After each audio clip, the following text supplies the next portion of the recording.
अस्सलाम वालेकुम। क्रिकेट हंगामा में नसीम राजपूत बीटीवी के तमाम नाजरीन से मुखातिब है। 18 साल के तवील अरसे के बाद पाकिस्तान और न्यूजीलैंड की टीमें पिंडी क्रिकेट स्टेडियम में ओडीआई सीरीज में मद्दे मुकाबिल हो रही हैं।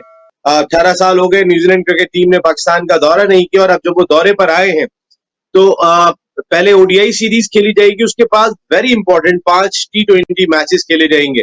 मैं ओडीआई सीरीज को भी उतना ही इंपॉर्टेंस जरूर देता, लेकिन चूंकि हम डीआरएस अरेंज नहीं कर सके, अनफॉर्चुनेटली रमीज राजा साहब ने अपनी पहली प्रेस कॉन्फ्रेंस में भी कहा कि इस मामले को मैं खुद देखूंगा कि डीआरएस के मामले में कोताही किसने की है, क्योंकि अब पाकिस्तान को जो नुकसान हुआ है, हम अपनी होम सीरीज खेल रहे हैं, इतने अरसे के बाद टीम होम सीरीज खेलने के लिए आई है, तो दूसरी जानिब अगर हम उठा के देखते हैं तो डीआरएस नहीं है। अब जो वर्ल्ड कप सुपर लीग है, ये तमाम मैचेस उसका हिस्सा नहीं होंगे, तो ये नुकसान हुआ पाकिस्तान क्रिकेट टीम का। ऑलरेडी न्यूजीलैंड की बी और सी टीम दौरे पर है।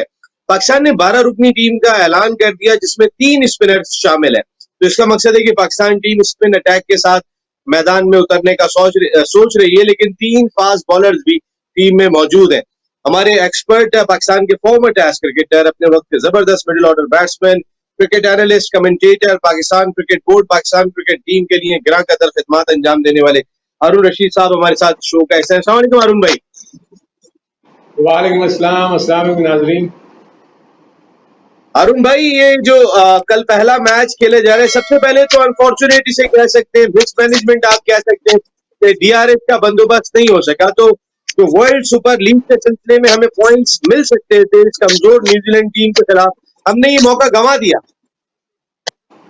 इन अ वे बिल्कुल इसी तरह लग रहा है जैसे आप कह रहे हो, लेकिन मुझे सिर्फ अफसोस इस बात का है कि अमूमन होता ही है कि जब भी आप ये इस किस्म की सीरीज का जब आपको पता लगता है कि न्यूजीलैंड या कोई भी और दूसरी टीम आ रही है हमारे यहाँ, तो एक बाकायदा चेक लिस्ट बनती है, और चेक लिस्ट में ब्रॉडकास्ट के भी पॉइंट ऑफ व्यू से सारी चीजें होती हैं कि क्या क्या रिक्वायरमेंट है जिसको होना बहुत जरूरी है। अब जैसे कि आपने अपने चैंपियनशिप के मैचेस होते हैं, उसको वो कंसिडर नहीं किया जाएगा। कहें कि अगर वो होता तो पाकिस्तान की टीम जीत जाती, लेकिन चाहे स्ट्रॉन्ग टीम होती या वीक टीम होती, लेकिन जो रिक्वायरमेंट थी डीआरएस की, उसका होना तो लाजमी था कि चाहे जो मर्जी सिलसिला हो रहा होता। अब मुझे सिर्फ दुख ये हो रहा है कि मुझे ये पता लग रहा है कि जी वो आईपीएल ने बहुत ज्यादा हाई प्राइस दे के उनको ले लिया। तो क्या सिर्फ ये इतने ही डीआरएस के सिस्टम्स अवेलेबल थे कि जो सारे के सारे आईपीएल में चले गए? यानी इसके अलावा कोई और डीआरएस का सिस्टम अवेलेबल ही नहीं है कहीं दुनिया भर में जो कि पाकिस्तान उसको ले सकता। लेकिन हैविंग सेड दैट, जो भी सिलसिला आपने कहा कि वो प्रेस कॉन्फ्रेंस में रमीज ने जो जिक्र किया था, वो इस मामले को खुद देखेंगे, लेकिन एक बहुत बड़ा नुकसान तो हो गया ना, क्या कि दुनिया को ये मैसेज तो गया कि पाकिस्तान जो है अपने होम वर्क का इतना अच्छा नहीं था कि डीआरएस का जो सिलसिला था उसको वो अपनी सीरीज में इस्तेमाल नहीं कर सके। बिल्कुल हारून भाई, क्योंकि ये डीआरएस है, अब मॉडर्न डे क्रिकेट की बहुत बड़ी जरूरत है, और इंटरनेशनल क्रिकेट काउंसिल का कोई भी इवेंट डीआरएस के बगैर इनकम्प्लीट है।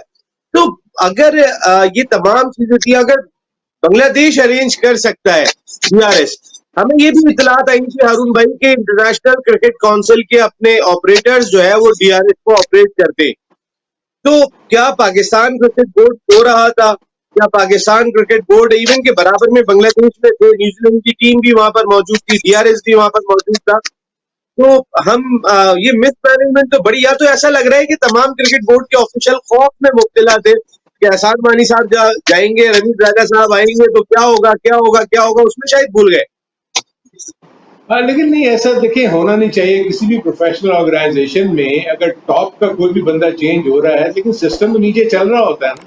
आई थिंक वो सिस्टम इस बात का मरून नहीं होता कि ऊपर कौन आ रहा है और कौन जा रहा है।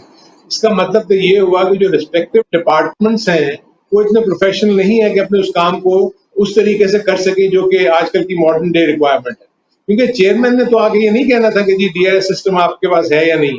ये तो जो मुंसलिक आपका डिपार्टमेंट है जो कि जिसकी जिम्मेदारी उसके ऊपर सौंपी गई हुई है, ये तो उसका काम था ना कि ये रिक्वायरमेंट को पूरा करने के लिए कितना अर्सा पहले वो काम करना शुरू करते। लेकिन ये जो इंटरनेशनल, खास तौर पर पाकिस्तान के पॉइंट ऑफ व्यू से, जैसे कि आपने बताया कि बहुत अरसे के बाद न्यूजीलैंड की टीम यहाँ आ रही है, पाकिस्तान के हालात के पॉइंट ऑफ व्यू से हमारी हर वो सीरीज जो होम सीरीज हो रही है जिसमें बाहर की टीमें आ रही हैं, ये बहुत इंपॉर्टेंट है। हमारे लिए, क्योंकि हमने दुनिया को ये बताना है कि हम हर उस सीरीज को ऑर्गेनाइज करने के लिए तैयार हैं जो कि हमारे मुल्क में हो, चाहे वो इंटरनेशनल इवेंट हो, चाहे वो बायलैटरल सीरीज हो, या फॉर दैट मैटर हम अब क्या उनको बताएंगे कि जी हमने अगर एशिया कप करवाना है या हमने आईसीसी का कोई बड़ा टूर्नामेंट होस्ट करना है, तो क्या हम इस काबिल नहीं है कि ये सारी चीजें अपने पास हम ये रख सकें? सो मेरे अपने नजदीक ये जिम्मेदारी उस डिपार्टमेंट की थी जिसको ये सारे इंतजाम करने थे। अगर उसने वो ये नहीं किए तो डेफिनेटली ये उनकी कमजोरी थी। और आई थिंक टॉप जो भी हमारे चेयरमैन नए आए हैं रमीज, आई थिंक उनको इसके ऊपर जरूर देखना चाहिए और फ्यूचर में इस किस्म का कोई मिसहैप या कोई इस किस्म की चूक नहीं होनी चाहिए। और भाई आपको ये मंतक समझ में आती है कि इंटरनेशनल आईपीएल की वजह से सब बिजी हो गए वहां पर? देखें, इंडिया और इंग्लैंड अगर इंग्लैंड में खेल रहे थे तो वहां डीआरएस था, पाकिस्तान और वेस्ट इंडीज खेल रहे थे तो वहां डीआरएस था, ये सेम टाइम पे सीरीज चल रही है। न्यूजीलैंड और बांग्लादेश खेल रहे थे तो वहां भी डीआरएस था। तो क्या ये जवाब समझ में आने वाला है कि एक आईपीएल की वजह से Pakistan cricket board DRS arrange नहीं कर सका? यही तो नसीम, मैंने अभी थोड़ी देर पहले यही तो कहा कि क्या मतलब आईपीएल ने सारा कुछ ले लिया और बाकी के डीआरएस के सिस्टम नहीं है? आपकी 3 या 4 आइडेंटिकल अगर एक ही वक्त में सीरीज हो रही हैं और हर जगह पे डीआरएस मौजूद होता है, चाहे इंग्लैंड इंडिया हो, चाहे वेस्ट इंडीज में सीरीज हो रही हो, चाहे ऑस्ट्रेलिया में सीरीज हो रही हो, तो ये कुछ मुझे मंतक समझ में आ नहीं रही। अगर आई थिंक इसको क्लैरिफाई करना चाहिए कि क्या रीजन हुआ कि ये डीआरएस का सिस्टम नहीं हुआ। क्या मतलब दुनिया भर में डीआरएस के सिस्टम जो हैं क्या वो 2 या 3 ही हैं जो कि अब आईपीएल उठा के ले गया? लेकिन जैसे कि भी आपने जिक्र किया 4-4 5-5 सीरीज इकट्ठी हो रही होती है और हर जगह पर डीआरएस का इस्तेमाल हो रहा होता है। तो ये कोई बात मुझे समझ में आने वाली नहीं है। लेकिन ऑब्वियसली इससे बहुत बड़ा नुकसान हुआ कि जो स्टेटस था इस सीरीज को मिलना चाहिए था वो नहीं मिला। अब ये एक बायलैटरल सीरीज है जिसका कोई इम्पैक्ट आईसीसी की चैंपियनशिप वनडे में नहीं होगा। अब क्योंकि हम कहते हैं कि ठीक है इसको हम छोड़ दें, अब हम क्रिकेट के वर्ग भी अगर हम बात करें तो आई थिंक ये दोनों टीमों के लिए बहुत बड़ा मौका और खास तौर पर पाकिस्तान के लिए कि न्यूजीलैंड की टीम बहुत अरसे के बाद पाकिस्तान आ रही है, इररेस्पेक्टिव उसका कॉम्बिनेशन क्या है, पाकिस्तान को इस सीरीज को उतने ही संजीदा अंदाज में लेना चाहिए जितना वो किसी और सीरीज को लेता है। बिल्कुल बिल्कुल संजीदगी से लेना चाहिए। हम भी एक और सीरीज रह गई थी जो मैं भूल गया था, श्रीलंका और साउथ अफ्रीका की टीमें भी खेल रही है श्रीलंका में। तो 4 सीरीज हो रही है, जहां तक डीआरएस हो तो कोई जवाब नहीं बनता। खैर अब रमीज राजा साहब आए हैं तो हम सब उम्मीद यही कर रहे हैं कि वो तमाम चीजों को जरूर देखेंगे, किस तरह की मिसमैनेजमेंट ना हो, कि अगर हमें कोई अपॉर्चुनिटी मिल गई है। देखिए ना, होम सीरीज आपकी अपॉर्चुनिटी होती है, आप अपने मिजाज की पिचेस बनाते हैं, आप जीतने के लिए जाते हैं और जो इंटरनेशनल क्रिकेट काउंसिल से उन पॉइंट टेबल पर जो वर्ल्ड कप के लिए जरूरी है वहां इजाफा करते हैं उससे। तो आपने ये अपॉर्चुनिटी गवाई है, इसकी तहकीकात आप सही कह रहे हैं अरुण भाई, जरूर होनी चाहिए। देखिए अरुण भाई, दूसरा जो इम्पोर्टेंट फैक्टर रवींद्र राजा साहब ने अपनी पहली प्रेस कॉन्फ्रेंस में जिस चीज पर सबसे ज्यादा फोकस किया था वो माइंडसेट था, वो फेयरलेस क्रिकेट खेलना था। तो कल बहुत सारी चीजें सामने आएंगी कि नया कोचिंग स्टाफ सकलैन मुश्ताक अब्दुल रज़ाक होंगे उनके साथ और टीम कैसी फेयरलेस क्रिकेट खेलती है। देखिए नसीम, मैं तो एक चीज पे बड़ा फर्मली बिलीव करता हूँ कि क्योंकि मैं एक प्रोफेशनल प्लेयर हूँ, मुझे पता है कि मुझे इस चीज की थोड़ी परवाह होनी चाहिए कि मैं किस तरह खेलूंगा, या मुझे कोई कह रहा है कि आपने शुरू में स्लो खेलना है बाद में तेज खेलना है, या आपका जो माइंडसेट है कोई दूसरा क्यों आपका माइंडसेट तैयार करेगा। आपने तो अपना माइंडसेट आपने खुद तैयार करना है ना। आप मॉडर्न डे क्रिकेट देख रहे हैं, आजकल दुनिया भर में जो क्रिकेट हो रही है वो किस तरीके से खेली जा रही है। तो हमारे क्रिकेटर्स में क्या वो चीज मौजूद नहीं है? बिल्कुल है। लेकिन मसला ये है कि जो फियर है ना, मैं आपको बताऊं नसीम, फियर क्या है? फियर ये है कि आपका प्लेयर घबरा रहा है कि 1 से 2 मैचेस में अगर मैंने जाराना अंदाज में खेला या उस माइंडसेट के साथ खेला और मैं अगर आउट हो गया 1 या 2 इनिंग के बाद तो मैं ड्रॉप हो जाऊंगा। तो इसलिए वो पहले अपने आप को सेव करना चाहता है कि 25 30 बोर्ड पे लग जाए, उसके बाद मैं तेजी अपनी दिखाऊं। सो मेरे अपने नजदीक जितने भी प्रोफेशनल प्लेयर्स हैं जो पाकिस्तान ने 12 अनाउंस किए हैं, इनको इसलिए फियरलेस क्रिकेट खेलनी चाहिए, उनके लिए फायदा है, पाकिस्तान के लिए फायदा है। अगर मैं ये एक्सपेक्ट करूं कि चेयरमैन आएगा या जो मेरा कोच आएगा या जो मेरे साथ जो सपोर्ट स्टाफ बैठा हुआ वो मुझे पुश करेगा, मैं इस पे बिलीव नहीं करता। देखिए, मैं हमेशा से इस चीज पे बिलीव करता हूं कि आपका सपोर्ट स्टाफ आपको कंफर्ट जोन में फेंकता है। आपकी जो नेट मैनेजमेंट है उसको आपको देखता है, आपकी मेंटल जो लेवल है, मोटिवेशन का जो लेवल है उसको देख के आपको बताता है कि आप कहाँ कहाँ वीक हो। लेकिन एज ए प्रोफेशनल प्लेयर मुझे पता है कि मेरा रोल क्या है, मैंने आगे जाके पाकिस्तान के लिए खेलना है और पाकिस्तान को मैचेस जिताने के लिए कंट्रीब्यूट करना है। उस कंट्रीब्यूशन के लिए अगर मैं अपने जहन में यानी डिफेंसिव माइंडसेट लेके जाऊंगा तो सवाल ही पैदा नहीं होता कि आप कोई भी मैच जीत सके और अपना खेल को सही तरीके से आप दिखा सके। सो मेरे अपने नजदीक ये जितने भी 12 प्लेयर्स हैं इनको भूल जाना चाहिए कौन ड्रेसिंग रूम में बैठा हुआ है कौन नहीं बैठा हुआ। आपने अपना एक एम लेके जाना है कि मेरे में स्किल्स हैं, मैं अगर बैट्समैन हूं तो मैं उनको बताऊंगा न्यूजीलैंड की टीम को कि जी हाँ आप देखेंगे मैं हर किस्म के स्ट्रोक खेल सकता हूँ और मैं तेज खेल सकता हूँ, जबकि आप में कैपेबिलिटी है। यहाँ तो मैं ये मानूं ना कि इनकी में कैपेबिलिटी नहीं है और हम जबरदस्ती इनको कह रहे हैं कि आप तेज खेलें, ऐसा नहीं है। आप जितने भी प्लेयर्स उठा के देखेंगे माशाल्लाह सबके स्ट्राइक रेट्स बहुत अच्छे हैं, लेकिन वो कंसिस्टेंट बेसिस पे क्यों नहीं है? इसलिए कि उनके दिल में खौफ है कि अगर 2 मैच में फेल हो गया तो टीम से बाहर हो जाऊंगा, और आपने देखा कि लोग टीम से बाहर हुए हैं, ऐसा नहीं है कि टीम से बाहर नहीं हुए। तो वो खौफ इन प्लेयर्स इनमें से निकालना पड़ेगा। आपके थिंक टैंक के जो इस वक्त जो नए अगर कोचेज आए हैं सकलैन और रजाक, इनका काम यही होना चाहिए कि जो फियर है ना जो ड्रॉप होने का, इसको निकालें और फिर आप देखेंगे आपकी टीम की परफॉर्मेंस कैसी हो। भाई फेयर भी तो कैसे खत्म हो जाए, क्योंकि हर खिलाड़ी के लिए फेयर मुख्तलिफ है, हर खिलाड़ी का खौफ मुख्तलिफ है। देखिए ना, सरफराज अहमद मुसलसल कैरी करते रहे, चले एक सरफराज से हम हट जाते हैं तो दानिश अजीज के लिए चांसेस कम है, और बाकी जो है वो इफ्तिखार और आसिफ के लिए चांसेस ज्यादा दिखाई दे रहे हैं।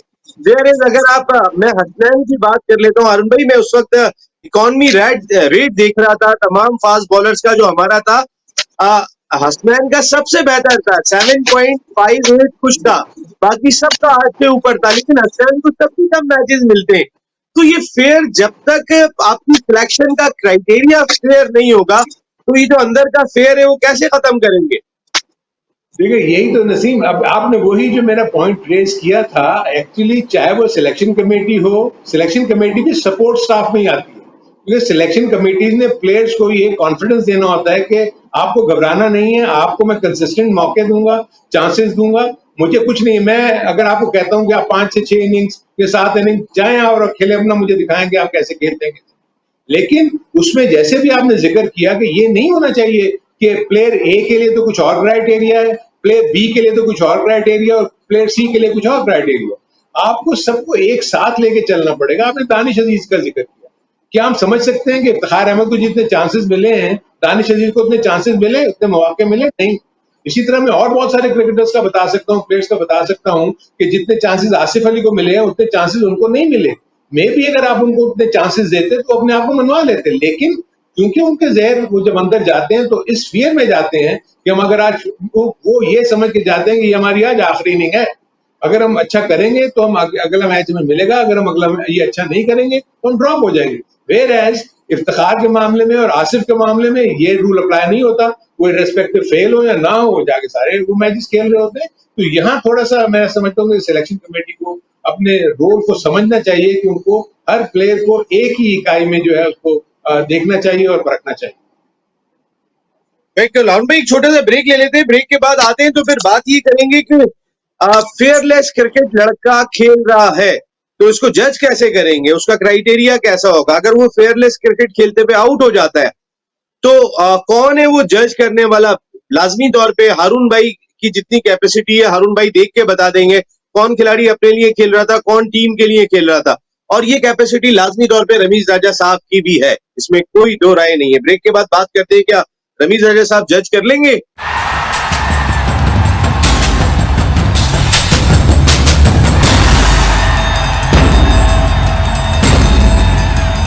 क्रिकेट हंगामा में एक मरतबा फिर आपको खुशामदीद कहते हैं। मैं और हारून रशीद साहब इस प्रोग्राम में रोज हंगामा करते रहे कि अपना माइंड सेट बदल लो, अपना माइंड सेट बदल लो, आप फेयरलेस क्रिकेट खेलो, आप उन ऑप्शंस को लेकर चलो कि जो ऑप्शन जरूरी दिखाई देते हैं।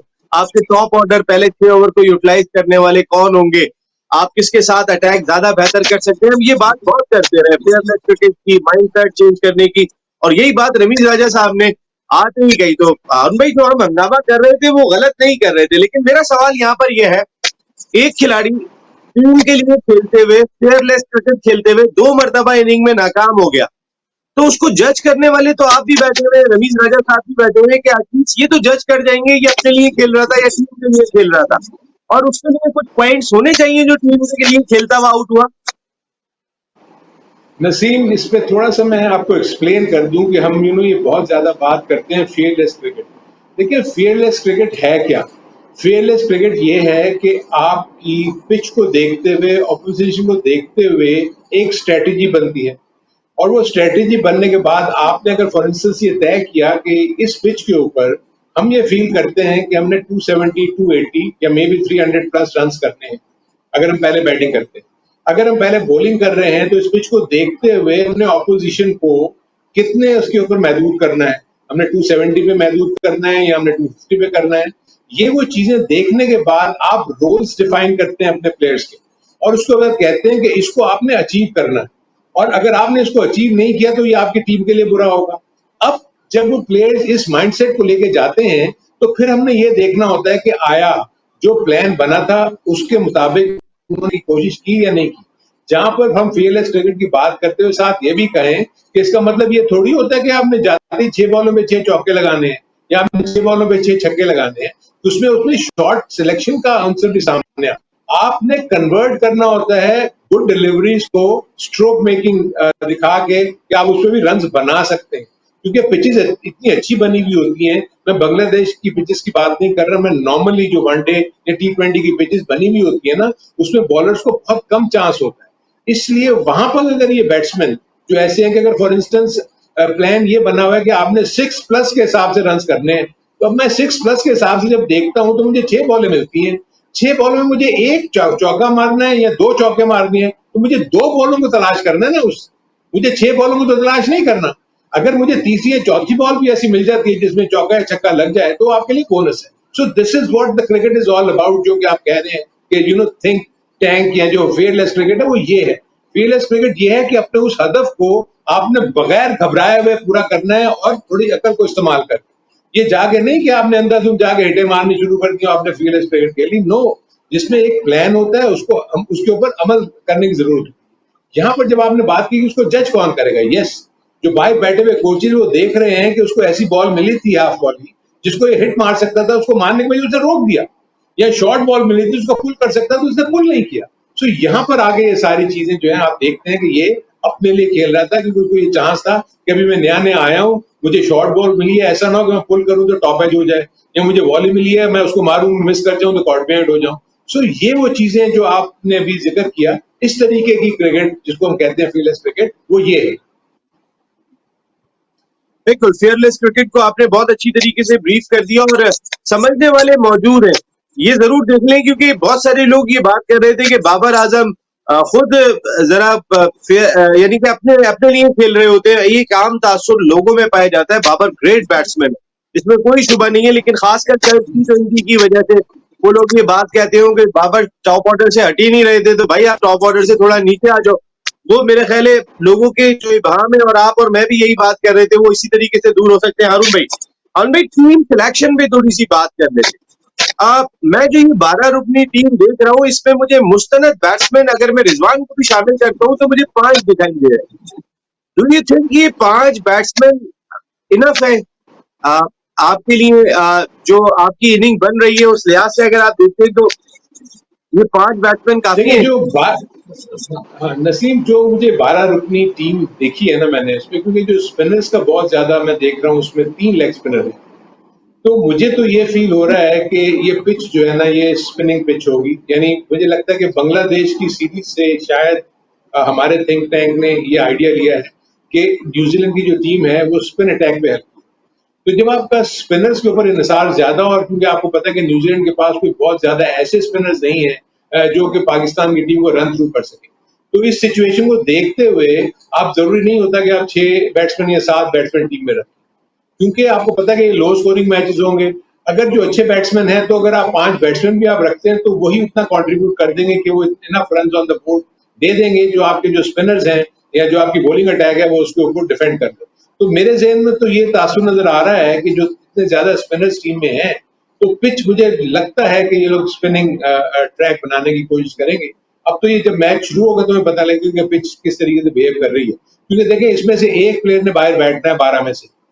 आपको पता है कि या तो सऊद शकील या जाहिद लेग स्पिनर, क्योंकि मैं फील करता हूं क्योंकि आपने उस्मान कादिर को पहले से मौके दिए हुए हैं, तो मैं ये समझता हूँ उसको पहले पूरा ट्राई आउट कर ले। जैसे अभी हम थोड़ी देर पहले जिक्र कर रहे थे, आप किसी भी प्लेयर को जब पूरे मौके देंगे तो आप उसको जज करेंगे ना। अगर मैं उस्मान कादिर को एक मैच खिला के और दूसरे मैच में उसको मैं ड्रॉप कर देता हूँ तो ये भी ज्यादती है। आप दें उसको 4 से 5 मैचेस, उसके बाद आप जाहिद को दें। अगर उस्मान कादिर नहीं करते तो 4 से 5 मैचेस जाहिद को दें, ताकि वो भी आपको बता सके कि वो कितना अच्छा है कितना नहीं। लेकिन ये कि एक मैच जाहिद को दें, एक मैच उस्मान को दें, तो ये मैं समझता हूँ ये गलत बात है। अब क्योंकि बाकी टीम तो मुझे पूरी नजर आ रही है, आपका जो 12वां है वो या तो सऊद शकील होगा या वो जाहिद होगा, इन दोनों में से डिसाइड करना है इन्होंने।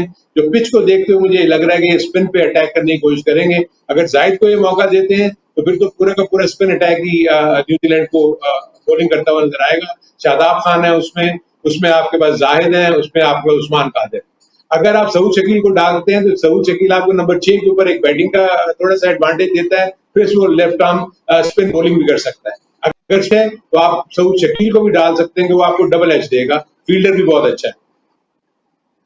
और भी, लेकिन आपने जैसे बात की कि आपके ख्याल में जो दो बाहर होते हुए दिखाई दे रहे हैं, वो एक आपको जाहिद महमूद दिखाई दे रहे हैं, एक सऊद शकील दिखाई दे रहे हैं, कि इनमें से कोई एक बाहर होगा। Why not Iftikhar, why not Usman Qadir? एक बात मैं आपसे कह रहा हूँ, देखिए आपने जो बात कही है, ऐसा लग रहा है आपने भी बहुत अरसा क्रिकेट बोर्ड में काम किया है, तो आपका भी जहन उसी तरीके से डेवलप हो गया है। यानी कि नहीं मकसद यही दोनों क्यों, एक दादू नहीं, का आपने इसलिए तो देखे ना, कराची नहीं, आपने जो 5 मुस्तनद बैट्समैन डाले हैं उसमें इफ्तिखार को डाला है। अगर इफ्तिखार सर, छठा इफ्तिखार को बैट्समैन तो होता आपने तब मैं ये बात इफ्तिखार को तो जो आपने लिस्ट क्रिकेट बोर्ड ने बना के भेजी है, इफ्तिखार को तो ऑलराउंडर डाला है आपने, बैट्समैन तो डाला ही नहीं है आपने। नहीं। हाँ देखिए, अब यही बात जो आप कह रहे हैं ना, वो ऑलराउंडर की जो आप बात कर रहे हैं, देखो वो ऑलराउंडर नहीं है। लेकिन अगर एक स्पिनिंग ट्रैक है तो एक ऐसा नॉन रेगुलर ऑफ स्पिनर, आप जो रूट को भी देखे वो बॉलिंग करके वो आउट कर जाता है। या माकरम ने भी श्रीलंका में आउट किया साउथ अफ्रीका की तरफ से। सो जब स्पिनिंग ट्रैक होता है ना, तो आपके छोटे मोटे स्पिनर भी जो है वो काम करना शुरू कर देते हैं। मैं तो पाकिस्तान की जो बैटिंग को देख रहा हूँ, आपके पास 4 के बाद तो उसके बाद आपको इफ्तिखार और सऊद शकील ही है ना, और कौन है आप मुझे बताएं। आप अगर ऊपर से लेके चलते हैं, फखर जमान, इमामुल हक, उसके बाद नंबर 3 पे बाबर, 4 पे रिजवान, तो ये 4 तो आपके बैट्समैन है ना। अब 5 पे आप देख लें, 5 और 6 आपके पास 2 बैट्समैन आपको चाहिए। अब उसमें इफ्तिखार और सऊद शकील, उसमें से किसी एक को लेंगे आप। और भाई रमीज राजा साहब के आने के बाद एक ये चीज भी देखने को मिली जो नहीं हमने देखी थी, कि पहले ओडीआई मैच के लिए 12 रुकनी टीम का अनाउंसमेंट पहले कर दिया कि भाई आपको कॉन्फिडेंस दे दिया, आप ये मैच खेल रहे हैं। ना कि हम एक दिन पहले, मैच से पहले बता रहे होते हैं तुम खेल रहे हो, तुम नहीं खेल रहे हो। उनमें से 10 तो पता होते हैं, 9 तो पता होते हैं कौन खेलेंगे, लेकिन वो जो आखिरी 1 या 2 को चेंज करना होता है आपने, वो बेचारे पूरी रात सो नहीं पाते हैं, फिर सुबह उनको आप मैच खिला देते हैं। तो एटलीस्ट 12 रुकनी टीम का पहले से अनाउंसमेंट करना, do you think it's an good decision? ये तो बहुत अच्छी चीज है। देखिए, ये तो हम बहुत अरसे से इस चीज को हम कहने की कोशिश कर रहे थे, लेकिन ऑब्वियसली आपको पता है कि बहुत ज्यादा इन्फ्लुएंस होता है। हमारा मकसद ये होता था कि 12 प्लेयर इसलिए आप अनाउंस करें कि जो रिमेनिंग 4 प्लेयर बैठे हुए रिजर्व में, वो जाएं और अपनी फर्स्ट क्लास क्रिकेट खेलें। वो जिस भी टीम में खेल रहे हैं, ताकि वो क्रिकेट तो खेले ना। आप अपने उसको स्क्वाड में रखते हो, उसमें क्या कर रहे होते हैं? वो तो कुछ नहीं कर रहे होते। वेयर एज आप मुझे बताएं, विद इन पाकिस्तान कितना मुश्किल है अगर किसी की जरूरत पड़ जाए, 3 घंटे की ड्राइव, 1.5 घंटे की फ्लाइट, तो इसमें तो सारे प्लेयर्स आपके पास मौजूद होंगे, तो ऐसा कोई इशू नहीं होता। बाहर के मुल्कों में देखें, 12 ही प्लेयर अनाउंस होते हैं, बाकी प्लेयर्स अपनी अपनी काउंटी से, अपनी स्टेट से, वहां से वो फर्स्ट क्लास क्रिकेट या जो भी फॉर्मेट क्रिकेट हो रही होती है वो खेल रहे होते हैं। आई थिंक ये जो उन्होंने स्टार्ट किया है बहुत अच्छा किया, क्योंकि अब अननेसेसरी मैं ऐसी बात नहीं कहना चाहता जिससे कि मुझे ये हो कि मेरे साथी क्रिकेटर्स जो है वो नाराज हो जाएं, क्योंकि वो क्यों रिजर्व में रहना चाहते थे, क्योंकि उसके साथ थोड़े से पर्क्स लगे हुए होते हैं।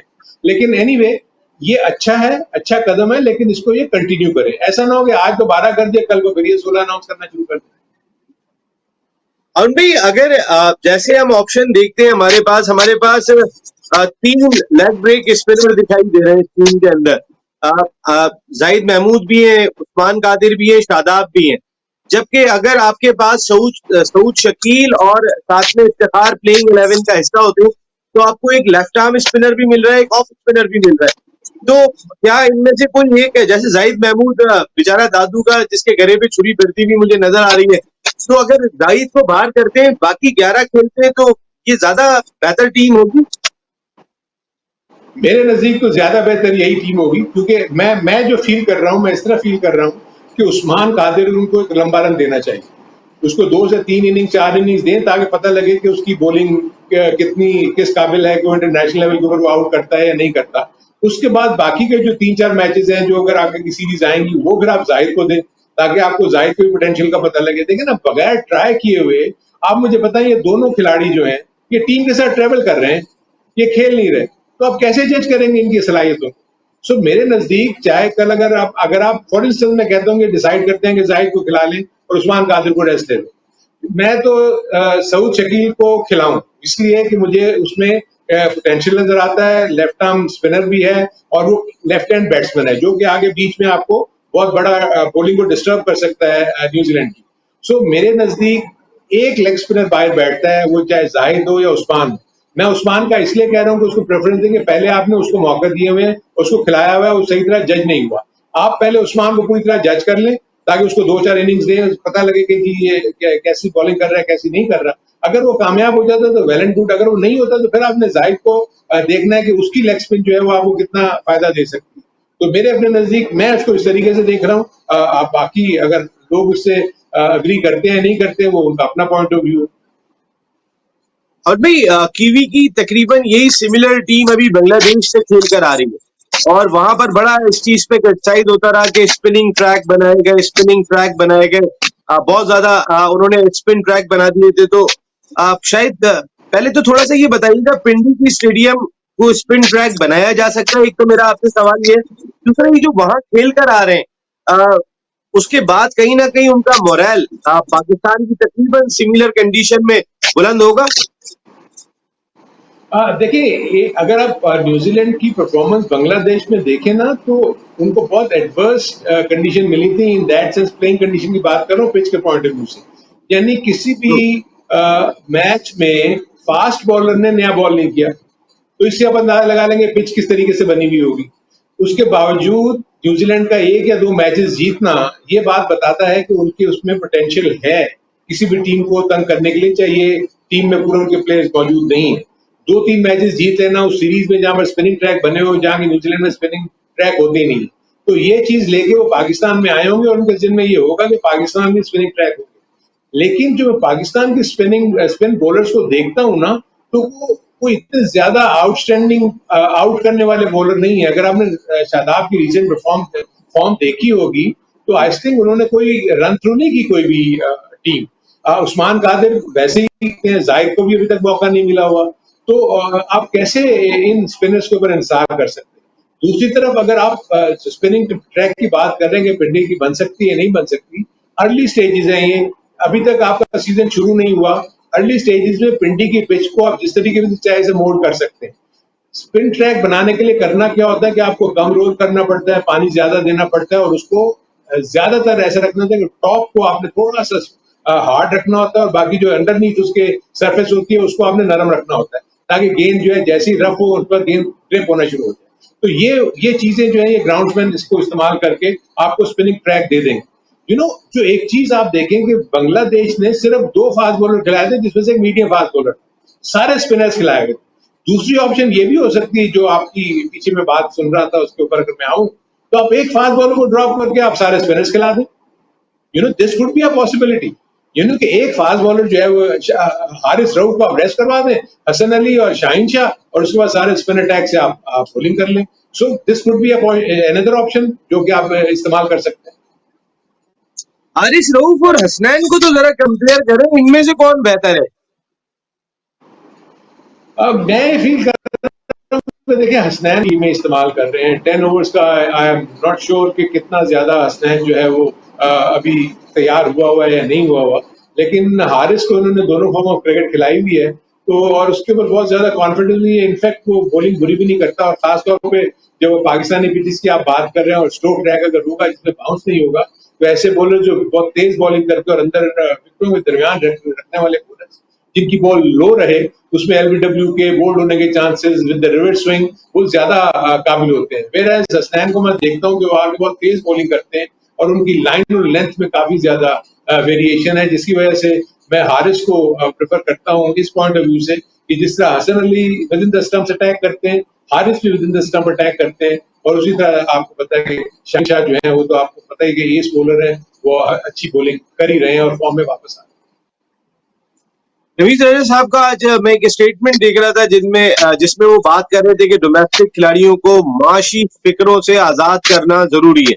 बिल्कुल ये बहुत जरूरी है कि माशी तौर पे हमारे क्रिकेटर्स जो है उनको कोई फिक्र नहीं होनी चाहिए। राजा साहब की बिल्कुल सही बात है, लेकिन दूसरी जानिब अगर हम देखते हैं तो सेंट्रल कॉन्ट्रैक्ट जो दिए गए उस पर बहुत सारे खिलाड़ियों ने तहफ्फुज़ात जाहिर कर दिए, बहुत सारे लोगों ने लेने से इनकार कर दिया। अब A+ कैटेगरी में अगर हम देखते हैं कि वहाँ खुशदिल शाह दिखाई दे रहे हैं, वहाँ साजिद शाह दिखाई दे रहे हैं, लेकिन वहां पर ना कामरान अकमल दिखाई दे रहे हैं, ना और वहाब रियाज दिखाई दे रहे हैं। मोहम्मद आमिर ने भी सेंट्रल कॉन्ट्रैक्ट वापस कर दिया। तो जरा इस पे भी थोड़ी सी रोशनी डाल दें, फिर बाकी तो कल मैच के बाद बात करेंगे। जी देखिए, सबसे पहले तो मैं आपको ये बताऊं कि ये कॉन्सेप्ट क्या है। ऐसे वो प्लेयर्स जो फ्रेंच प्लेयर जो पाकिस्तान में जगह नहीं बना सके, यानी पाकिस्तान की 11 में या पाकिस्तान के 15 में नहीं आ सके, लेकिन वो इस काबिल हैं, A+ कैटेगरी उन प्लेयर्स को दी जाती है कि जो ऐसे प्लेयर जो पाकिस्तान की टीम में जगह नहीं बना सके, लेकिन क्योंकि वो किसी वक्त भी कॉल किए जा सकते हैं, तो डोमेस्टिक क्रिकेट जो हो रही है उसमें एक उन्होंने A+ की कैटेगरी करके 10 से 12 प्लेयर्स को उन्होंने ये कॉन्ट्रैक्ट दिए। इसलिए इनमें वो प्लेयर्स होंगे जो फ्रेंच प्लेयर्स होंगे जो किसी वक्त भी कॉल हो सकते हैं पाकिस्तान के लिए। इसमें सीनियरिटी का एलिमेंट जो है वो कोई नहीं आता कि जी कामरान अकमल इसमें नहीं है या फलाना इसमें नहीं है। इसमें ये वाला कॉन्सेप्ट नहीं होता कि सीनियर प्लेयर को ही दिया जाए। दूसरा, मेरी ये हैरानगी ये हो रही थी कि आमिर को आपने कॉन्ट्रैक्ट ऑफर कर दिया जो कि आपकी क्रिकेट को रिफ्यूज कर चुका हुआ है, और वो तो खुद क्रिकेट छोड़ के चले गए हैं ना, उनको तो किसी ने ड्रॉप नहीं किया था, और वो एक ही फॉर्मेट खेलना चाहते हैं। अब एक ही फॉर्मेट में एक पॉइंट ऑफ व्यू ये भी था कि जो एक ही फॉर्मेट खेल रहे हैं उनको भी जो है ना कॉन्ट्रैक्ट देने चाहिए, क्योंकि देखिए एक ही फॉर्मेट खेलने वाला यानी T20, मुझे बताया पाकिस्तान की डोमेस्टिक क्रिकेट में सिर्फ वो 15 से 20 दिन के क्रिकेट खेलेगा और पूरे साल का कॉन्ट्रैक्ट वो लेगा।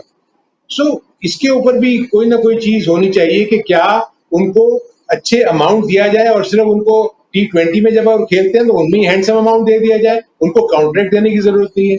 मेरे अपने नजदीक डोमेस्टिक कॉन्ट्रैक्ट उन प्लेयर्स को मिलने चाहिए जो तीनों फॉर्मेट खेलते हैं, क्योंकि पाकिस्तान का फ्यूचर किन से बनेगा, जो कि 4 डे भी खेल रहा है, जो 1 डे भी खेल रहा है और T20 भी खेल रहा है। तो आप उनको कॉम्पनसेशन अच्छा करेंगे ना, उनका मुआशी जो जैसे आपने कहा रमीज के ज़हन में कि जी इनको मुआशी फिक्रों से आजाद होना चाहिए, प्लस मुआशी फिक्रों से आजाद होने के बाद आपने ये भी देखना है कि क्या वो प्लेयर, हमने उसको मुआशी फिक्र से तो आजाद कर दिया, क्या वो उतनी मेहनत कर रहे हैं जो डिमांड करती है क्रिकेट पाकिस्तान की फर्स्ट क्लास क्रिकेट खेलने के लिए, इंटरनेशनल क्रिकेट खेलने के लिए। क्योंकि मुझे अच्छी तरह याद है कि ऐसे प्लेयर्स भी हैं जिनको कॉन्ट्रैक्ट मिलते ही आवाजें आई थी, चलो जी मेरा साल की तो सैलरी पक्की हो गई ना, ठीक है मैच मिलते हैं तो मिलते हैं, नहीं मिलते तो ना मिले। सो दिस इज वेयर जो ना आपको पाकिस्तान के माइंडसेट को बड़े करीब से देखने की जरूरत है। तो मेरे अपने नजदीक इसको बड़े गौर और खौफ से जब आप